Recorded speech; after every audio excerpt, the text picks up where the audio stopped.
Hello friends, आज है 14 फरवरी और हम पढ़ेंगे डेली करंट अफेयर्स को।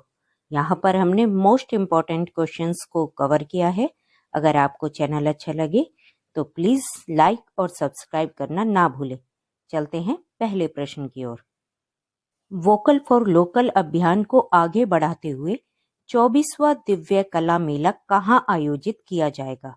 ये किया जाएगा गुलशन ग्राउंड जम्मू में। कब किया जाएगा? ये किया जाएगा 14 से 24 फरवरी 2025 तक। जम्मू में आयोजित होने वाले इस मेले में करीब 20 राज्यों तथा केंद्र शासित प्रदेशों का प्रतिनिधित्व करने वाले लगभग 100 दिव्यांग शिल्पकार तथा उद्यमी भाग लेंगे। नेक्स्ट, भारत और किस देश के बीच पारंपरिक चिकित्सा के क्षेत्र में सहयोग के लिए समझौता हुआ? ये हुआ है इंडोनेशिया के साथ। किस क्षेत्र के लिए? पारंपरिक चिकित्सा क्षेत्र के लिए। किस किस के बीच? भारत और इंडोनेशिया के बीच। भारतीय चिकित्सा और होम्योपैथी आयुष मंत्रालय और इंडोनेशिया खाद्य एवं औषधि प्राधिकरण के बीच पारंपरिक चिकित्सा गुणवत्ता को लेकर यह डील दोनों देशों के बीच हुई है। अब इंडोनेशिया, तो इंडोनेशिया की राजधानी जकार्ता, नई राजधानी नुसंतारा है।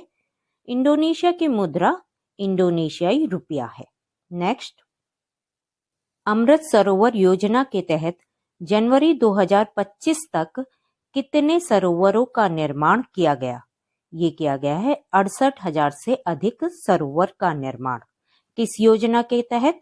अमृत सरोवर योजना के तहत। कब तक? जनवरी 2025 तक। ये योजना कब शुभारंभ हुआ था इसका हुआ था 24 अप्रैल 2022 को, भारत के आजादी का अमृत महोत्सव समारोह के हिस्से के रूप में। नेक्स्ट, ब्रह्मगिरी वन्यजीव अभयारण्य किस राज्य में स्थित है? ये स्थित है कर्नाटक में। कौन सा अभयारण्य? ब्रह्मगिरी वन्यजीव अभयारण्य। ब्रह्मगिरी वन्यजीव अभयारण्य कर्नाटक के कोडुगु जिले में स्थित है। इस अभयारण्य का नाम पर्वत श्रृंखला की सबसे ऊंची चोटी ब्रह्मगिरी से लिया गया है। ब्रह्मगिरी वन्यजीव अभयारण्य के बफर जोन में आदिवासियों के लिए एक गांव बनाने के कर्नाटक सरकार के फैसले ने उनकी सुरक्षा और वन्यजीव संघर्षों में वृद्धि की संभावनाओं के बारे में चिंताएं पैदा कर दी हैं। इसीलिए ये चर्चा में भी रहा है। अब कर्नाटक, तो कर्नाटक की राजधानी है बेंगलुरु। वहां के मुख्यमंत्री हैं सिद्धरमैया, राज्यपाल हैं थावरचंद गहलोत। नेक्स्ट, जलवायु जोखिम सूचकांक 2025 के अनुसार भारत कौन से स्थान पर है? ये है 6ठे स्थान पर। कौन से सूचकांक के अनुसार? जलवायु जोखिम सूचकांक 2025 के अनुसार। क्लाइमेट रिस्क इंडेक्स 2025 में भारत को 6ठे स्थान पर रखा है, जो 1993 से 2022 के बीच दुनिया के 10 सबसे जलवायु आपदा प्रभावित देशों में शामिल था। नेक्स्ट, हाल ही में किस देश के शोधकर्ताओं ने ऑटिज्म से संबंधित मस्तिष्क गतिविधि की खोज की? ये की है इजरायली शोधकर्ताओं ने। किसकी खोज की है? ऑटिज्म से संबंधित मस्तिष्क गतिविधियों की खोज की है इजरायली शोधकर्ताओं ने। अब इजराइल, तो इजराइल की राजधानी है जेरूसलम। वहां की मुद्रा है नई शेकेल। नेक्स्ट, मत्स्य 6000 क्या है? ये मानव युक्त पनडुब्बी है। पृथ्वी विज्ञान मंत्रालय national institute of ocean technology Chennai के माध्यम से एक मानव युक्त पनडुब्बी मत्स्य 6000 विकसित कर रहा है। मत्स्य 6000 3 लोगों को समुद्र में 6000 मीटर की गहराई तक ले जाने में सक्षम होगी। मानव युक्त पनडुब्बी मत्स्य 6000 के 2026 तक बनने की संभावना है।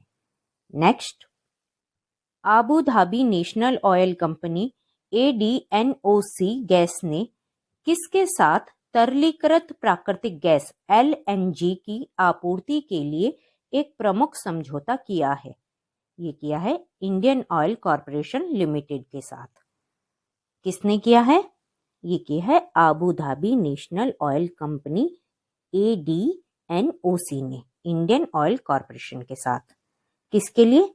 LNG की आपूर्ति के लिए। यह संयुक्त अरब अमीरात और भारत के बीच ऊर्जा सहयोग के लिए महत्वपूर्ण समझौता है। अब संयुक्त अरब अमीरात, इसकी राजधानी है आबू धाबी, वहां की मुद्रा है दिरहम। नेक्स्ट, हाल ही में किसे अमेरिका की नई राष्ट्रीय खुफिया निदेशक नियुक्त किया गया? ये नियुक्त किया गया है तुलसी गबार्ड को। क्या नियुक्त किया गया है इन्हें? नई राष्ट्रीय खुफिया निदेशक नियुक्त किया गया है। कहाँ का? अमेरिका की। अब अमेरिका, तो अमेरिका की राजधानी है वाशिंगटन DC, वहां की मुद्रा है अमेरिकी डॉलर। नेक्स्ट, हाल ही में किस देश ने दक्षिणी चीन सागर के गहरे पानी में पहले अंतरिक्ष केंद्र के निर्माण को स्वीकृति दे दी है? ये दी है चीन ने। किसकी स्वीकृति दी है? दक्षिणी चीन सागर के गहरे पानी में पहले अंतरिक्ष केंद्र के निर्माण की। यह केंद्र दक्षिणी चीन सागर की सतह से 2000 मीटर यानी 6560 फुट नीचे स्थापित किया जाएगा। अब चीन, तो चीन की राजधानी है बीजिंग, वहां की मुद्रा है चीनी युआन, जिसे रेनमिनबी भी कहा जाता है। नेक्स्ट, हाल ही में रोमानिया के अंतरिम राष्ट्रपति कौन बने? ये बने हैं इली बोलोजन। कहाँ के अंतरिम राष्ट्रपति बने हैं? रोमानिया के।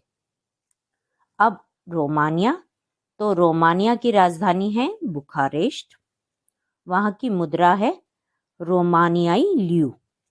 नेक्स्ट, हाल ही में किस राज्य में डिजिटल सदन का उद्घाटन हुआ? ये हुआ है उड़ीसा में। किस चीज का उद्घाटन? डिजिटल सदन का। ओडिशा के मुख्यमंत्री श्री मोहन चरण मांझी और ओडिशा विधानसभा की अध्यक्ष श्रीमती सुरमा पाढ़ी ने ओडिशा के डिजिटल हाउस का उद्घाटन किया। डिजिटल सदन राष्ट्रीय ई-विधान एप्लीकेशन परियोजना का हिस्सा है। किस परियोजना का हिस्सा है डिजिटल सदन? राष्ट्रीय ई-विधान एप्लीकेशन परियोजना का, जिसका उद्देश्य कागज के उपयोग को कम करना और विधायी प्रक्रिया में पारदर्शिता बढ़ाना है। अब उड़ीसा, तो उड़ीसा की राजधानी है भुवनेश्वर, वहां के मुख्यमंत्री हैं मोहन चरण मांझी और राज्यपाल हरि बाबू कंभमपति। नेक्स्ट, भारतीय पुरातत्व सर्वेक्षण के अधिकार क्षेत्र में देश में कितने केंद्रीय संरक्षित स्मारक स्थल हैं? ये हैं 3698। नेक्स्ट, विश्व रेडियो दिवस किस तिथि को मनाया जाता है? ये मनाया जाता है 13 फरवरी को। कौन सा दिवस? विश्व रेडियो दिवस। किस तिथि को? 13 फरवरी को। इसका थीम क्या था? रेडियो और जलवायु परिवर्तन। नेक्स्ट, हाल ही में किस राज्य में ड्रोन संवर्धन और उपयोग नीति 2025 को मंजूरी दी गई है? ये दी गई है मध्य प्रदेश में। किस चीज की मंजूरी दी गई है? ड्रोन संवर्धन और उपयोग नीति 2025 की।